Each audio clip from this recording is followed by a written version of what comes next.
Welcome to the Go-to-Market Navigator by Fin Capital, our ongoing series where we break down the essential components of nailing the right go-to-market strategy.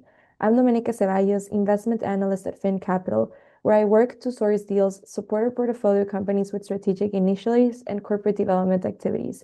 Today, I'm excited to welcome Sheela Zemlin. She's the Chief Operating Officer of SEW AI, a late-stage vertical AI software company for regulated industries. In addition to her growth-focused current role, Sheela was the sales partner and customer executive at high-growth fintechs like Bakkt and Bill.com, the go-to-market operating partner at PwC's Venture Studio, where they launched and commercialized Office of the CFO solution, and she also led sales operations at HR tech company Taleo Oracle. Her go-to-market experience has included 0 to 1 through to scale up to IPO journeys. Together, we'll be discussing tips and strategies on when and how to negotiate reseller agreements. Looking forward to this conversation. Thanks for joining us. We work with a lot of early stage founders at Fin Capital, and they often find themselves setting up different commercial partnerships and go-to-market motions for the first time. And reseller agreements are really a key part of every founder's journey. So we're really excited to have Sheela with us today to help unpack what a reseller agreement actually is, how it works in practice, and what best practices founders should keep in mind as they scale. So Sheela, with that, would love to hear from you a little bit about yourself and your background, just to get things started here. Sure. Great. Well, thanks for having me. I appreciate it.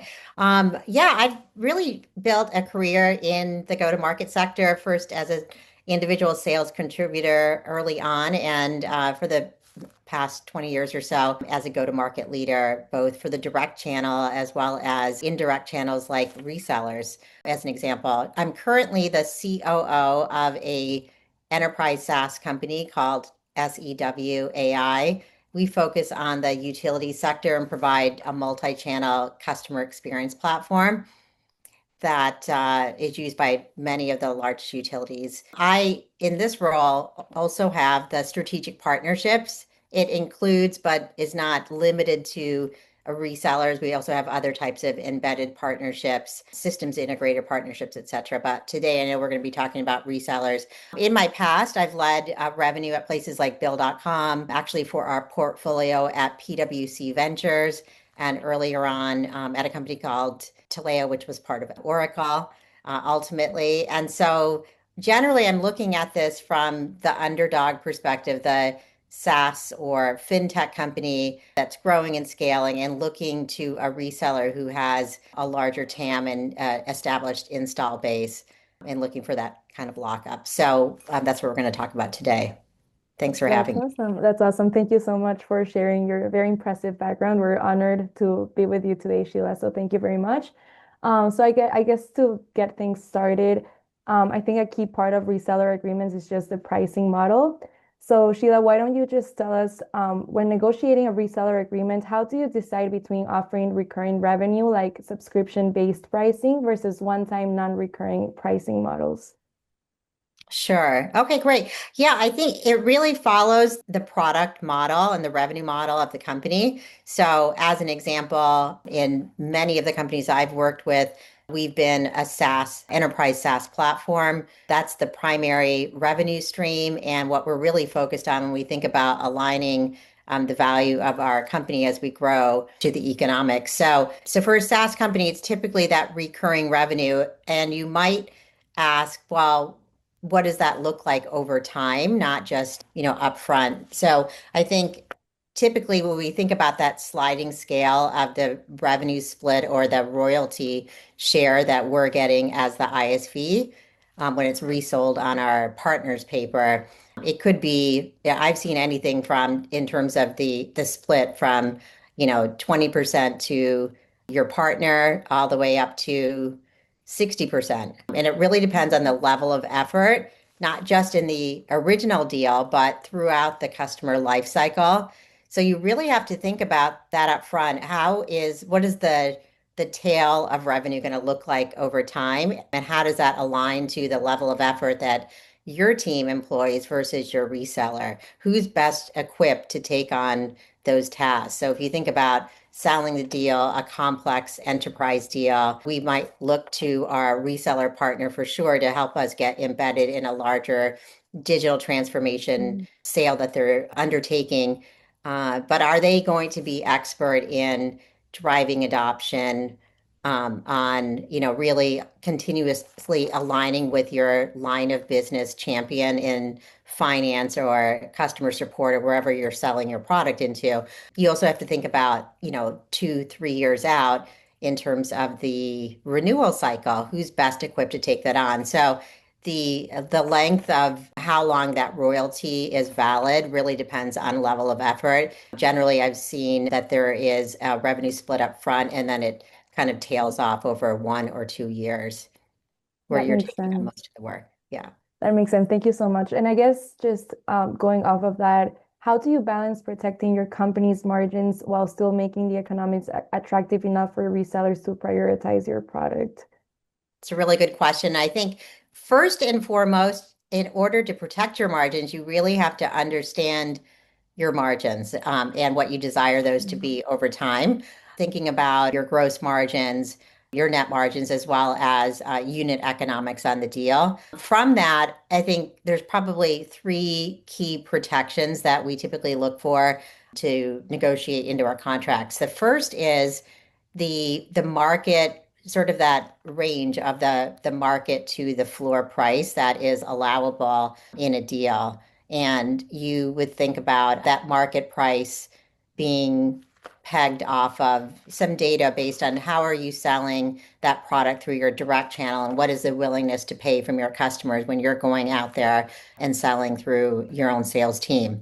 You might want to look at your price of your product compared to your resellers' core products and how do those align. Typically, you're selling through a platform company, and so you want to make sure that that's in balance in terms of how much of this is the slice of the overall pie. And then something to really consider is the discounting behavior of the sales team through which your product's going to be resold. And so I have been surprised that some of these big tech companies, they might discount their own deals, and it's sort of assumed that the discount is somewhere between 60 and 90%. So if that's the case, you really have to contemplate what is a market or list pricing, and then what is your floor below which you will not go. Setting those expectations about the floor price below which you will not go is really important. Setting the expectation that there will be no exceptions, whether it be end of quarter, or a competitive situation, or maybe somebody has not done the homework who's selling it and they haven't done a great job of the narrative of your differentiators. And so we won't go below the floor because, again, that's a protector of our margin. So that is the first thing, is define what those are. Now, within that, there can be certain inflection points between market price and the floor price. So accelerators, if they're in the top third of that band, or decelerators if they're somewhere between, the second mark and the floor pricing, there might be a decelerator. So you just want to make sure that you're rewarding reps who do a great job of telling the narrative, your differentiators, what sets you apart, and is really getting closer to that market pricing, and make sure that there's some pain for those who might not be taking the time to do that. So another key protection is just ensuring that you're protecting the size of the pie. So when you design your pricing, you generally have an expectation in mind that you're going to be capturing, say, all of the finance users for your line of business product, or maybe you're selling a product that's sold to all employees within the enterprise, or maybe it's Mm. all meters in the service area for that utility. But being very clear about what the pricing metric is, which might be different from your reseller's pricing metric for their own product. They might sell on users. You might sell on number of meters, but you want to make sure that that metric is used, because if some variation or subset of that is used, it really erodes the validity of the whole pricing model. For example, if you're assuming that a deal is going to be sold to all enterprise employees, but your reseller is sort of, more well-versed in selling proof of concepts or a phased approach that never makes it to phase two or some subset for a business unit, it really just erodes the integrity of your pricing model. So just be really sure the pricing metric is adhered to and understood. And then lastly is just how many slices of the pie are there? Make sure that you define that up front. And we learned this the hard way, my past experiences where we didn't really ask the questions. We didn't contemplate what happens when this product is resold into another market, like say Japan or Italy, where our reseller, they may not have sufficient feet on the street or capacity themselves. In that particular structure, just as an example, we were getting 60% royalty and 40% was retained by our reseller. But in that market, there was a third party, another reseller, a reseller of the reseller, right? And so this party took 40% off the top. So if you can think about the economics when we did the split, our assumed 60% really resulted in 36% share of the total pie because of something being shaved off the top. So just being really clear about what does the go-to-market structure look like in each of the segments and the markets that you're going to sell into, and just being sure that you're planning for that. Yeah, that makes sense. And I guess it's important to set those expectations up front, just to avoid any issues as you go through the process. And I guess tied to that as well, how do you design all these incentive structures like revenue shared, tiered commissions, performance bonuses, etc., that align the reseller behavior with your long-term goals? Mhm. Certainly, you'll be able to negotiate the revenue share. If you're a fintech, for example, negotiating with a big tech company, just let's say an Oracle, SAP, a NetSuite, even into its QuickBooks, they have incentive structures in place, comp plans. And so I think you don't want to disillusion yourself that you're going to be able to change the compensation structure, quotas, or plans for those sellers. So the short answer is make sure that you're negotiating the royalty and the split really well, and you really, leave it up. You might have some influence over how they compensate their reps. I would look to the on top or additional special incentives that could put your product, up into the number one or two slot in the reseller's mind. And that is things like ensuring they have great enablement. These products are marketed well. There's enough funding in market development plans, or maybe there's a special spiff. These are kind of like on top additional. They don't make up the core compensation plan, but they could certainly help to elevate the position in the mind if there is a Q4 spiff. Think about what those special bonuses or aligning to those programs looks like. Possibly it's a company that's been primarily on premise that's reselling your product, and there are special bonuses or incentives or multipliers if they're selling SaaS products and your product is a SaaS product or a partially SaaS, that could fall into the program. Possibly your particular deal allows them to sell a suite deal because they're selling multiple components to multiple buyers. And so just ensuring that you're aligning with those programs, you understand those, so you can do some of those on the top bonuses mid-year are really important. I also wouldn't forget about customer incentives. So in some cases, your reseller has particular programs to enhance or incentivize the end customer to migrate to their platform. So as migrating to their platform could be part of the deal where, say, your product is actually built on your reseller's cloud platform, or possibly as part of this whole digital transformation suite that they're selling, your product's included in here. And so the migration credits or special incentives to the end customer to move to your reseller's environment is something that you might be able to employ without spending money of your own marketing or migration dollars for that. That makes sense. And I guess we get a lot of questions just around the sales process itself and the rules of engagement around the reseller agreement. So how do you define the rules of engagement with resellers to avoid this channel conflict between your direct sales team and the reseller? Yeah.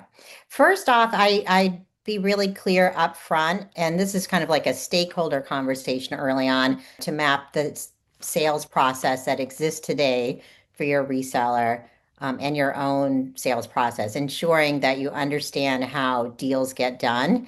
So maybe they have a five-stage sales process, but their sales process for their cloud transformation deals, maybe that's a 18-month sales cycle and 2 years to implement.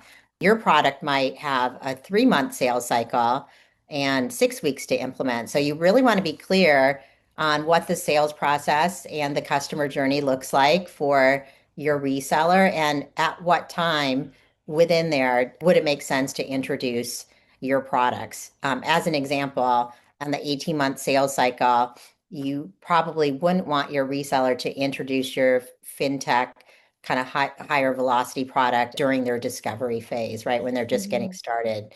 It might weigh it down. It could be an accelerator in the deal when you're negotiating or when you get to the solutioning phase where they can start, the customer can start to unlock value in 3 months or 6 months by implementing your product as part of a larger suite. So making sure that you understand again, how deals get done, what the language is that's used for the sales process. You can use that in your account planning, deal reviews, et cetera.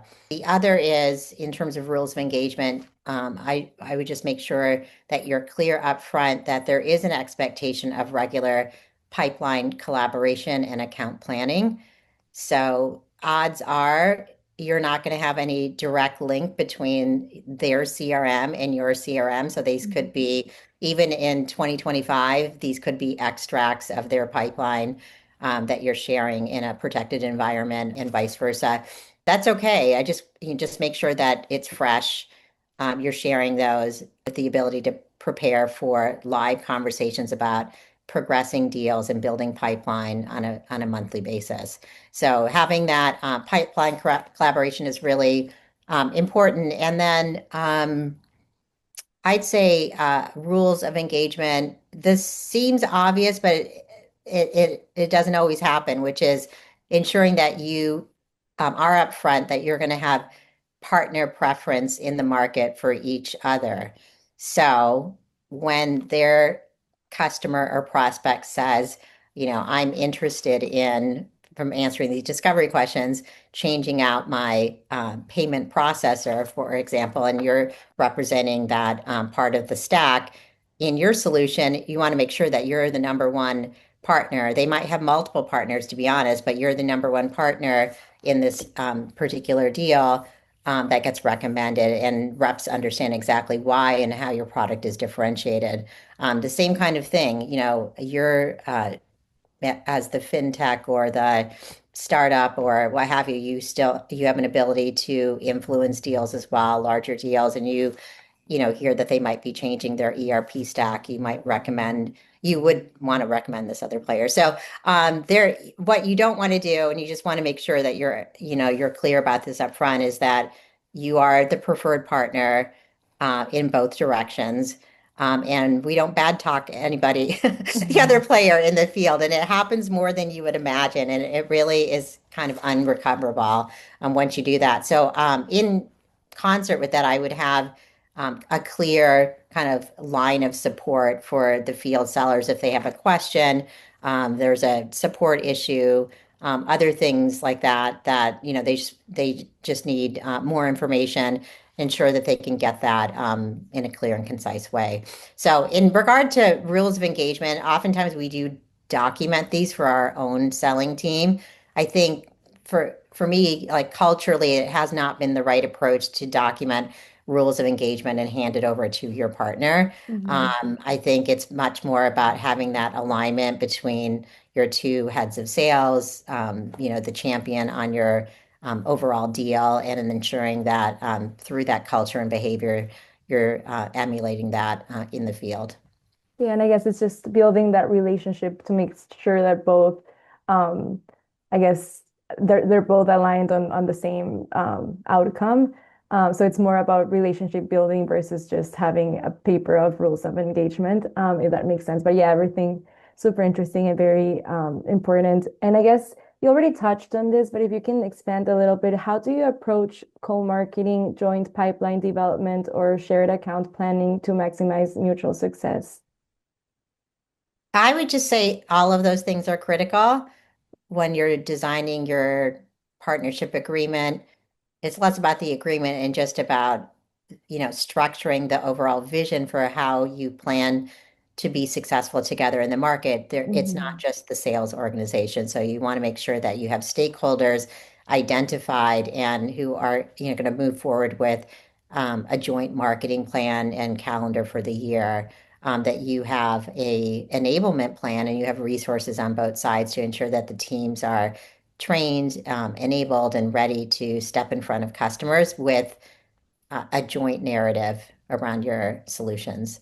And so, some of the ways in which you do that, I think, are uh, in terms of the training, taking advantage of the places where their sales team or your sales team already convene or your customers. So obviously sales kickoff at the beginning of the year.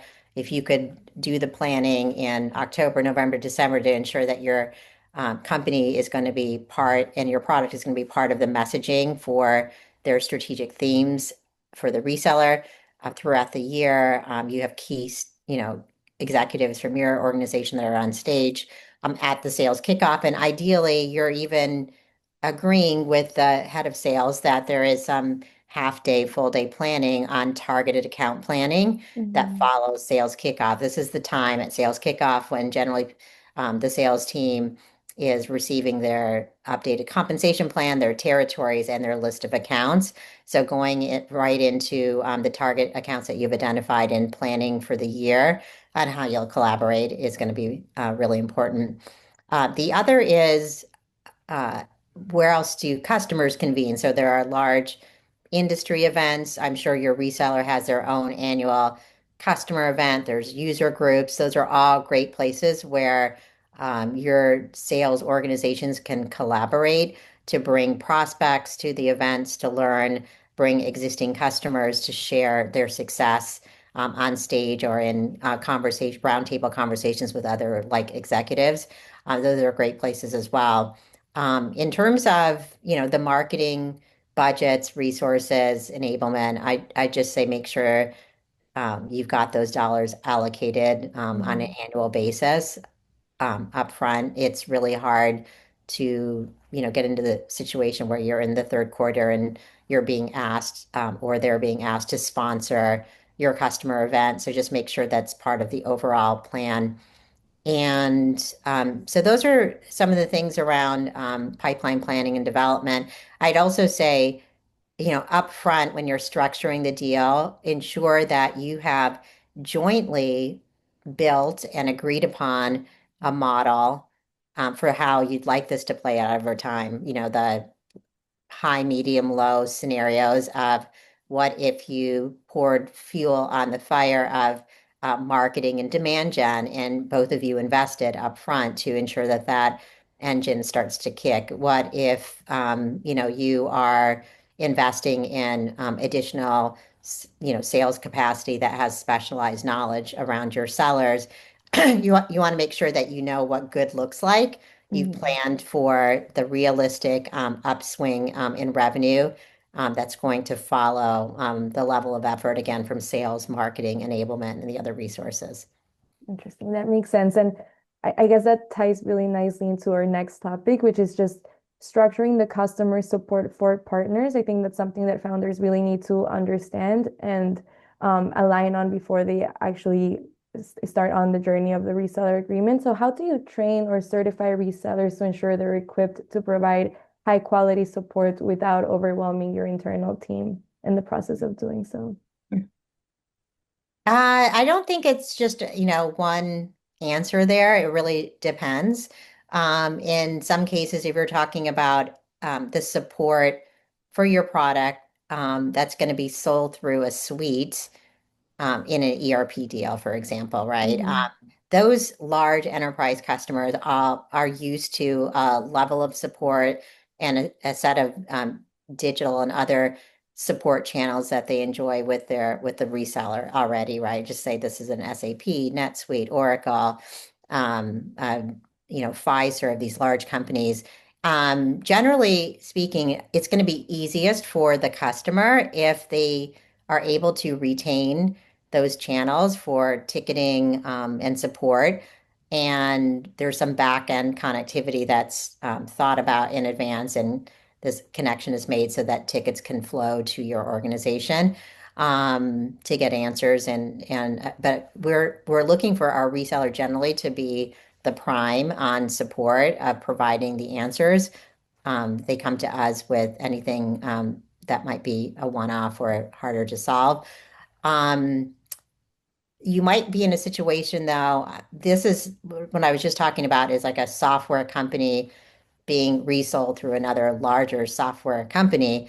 In some cases, like when I worked at a fintech where we provided crypto payment rails, we were selling into banks and they didn't have a lot of digital products that they offered. So the support for digital products, we really felt like it was best again for the end customer if we handled, most of those support questions that came in.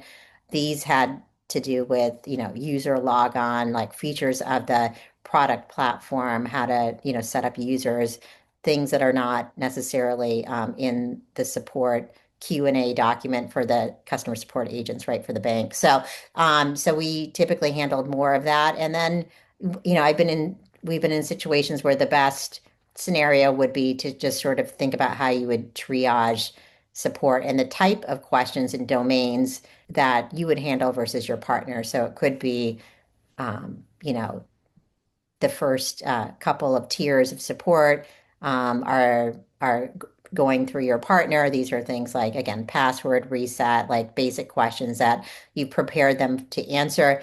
When you come to very technical questions or requests, or an escalation for maybe an outage, then these Sev 1 kind of issues come and are handled by your own company.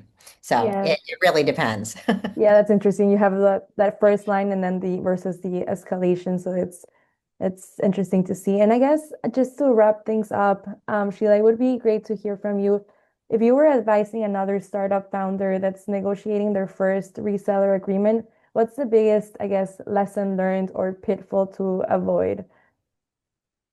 Yeah, sure. So in terms of some advice, some things that maybe we haven't thought about up front before, but we'd certainly do it better this next time around. One is and it doesn't sound fun, but just building in governance into your agreement. So governance here, it sounds like a big word, but it really just means ensuring that you have a cadence, for example, to revisit topics and course correct within a framework.